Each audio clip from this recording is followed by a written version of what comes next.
Qanotda ishlayapsanmi? Ha. Noto'g'ri. Sen bu yerda qo'lingni oldida ishlayapsan. Skameykani ko'tar. O'tir. Birinchi biz qiladigan ishimiz, qo'limizni cho'zamiz. Hop, gavdan ko'taramiz. Yelkani tushir. Qanot cho'z. Ishla. Mana bu yerda sen o'sha qanotingga ishlayapsan. Shara-chashga ishlayapsan.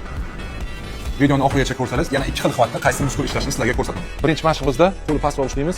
Grafikga e'tibor beringlar, to'p. Xivat e'tibor beringlar, qo'l ko'kragini pastida bo'ladi mana shu. Jarayonga e'tibor beramiz. Agar teparoqda bo'lsa, biceps ishlab ketadi. Muskulni maksimalni cho'zamiz va siqamiz. Bu yerda esa bizlarda kurli mishtadan shara-chash ishlaydi. Ya'niki qalinlikka. Ikkinchi xivat bizda shirokisini ushlaymiz. Mana xivat ko'ryapsan, shirok ushlanadi. Buni qanday biz o'lchaymiz? E'tibor bergan bo'lsangiz, mana ko'krak past qismi bilan mushak bir-biriga keladi. Bu ko'tarilib ketmaydi, pastroqda bo'ladi. Bu xivatda qaysi muskullarimiz ishlaydi? Orqa delta va trap muskuli ishlaydi. Yetarlicha nagruzka oladi. Yelkani orqasiga ham ishlaydi. Ikki maqsadimiz trap mishsasi. Uchinchi xivat ustga ushlaymiz. Bundan ham xivatiga e'tibor berasizlar, musht ko'krak tagiga keladi mana shunday. Agar teparoqda ishlab ketsangiz, biceps ishlaydi. Xo'sh, bunda qaysi muskullarimiz ishlaydi? Именно mana shu ustida bizda trap muskuli va shira-chayish muskuli ishlaydi.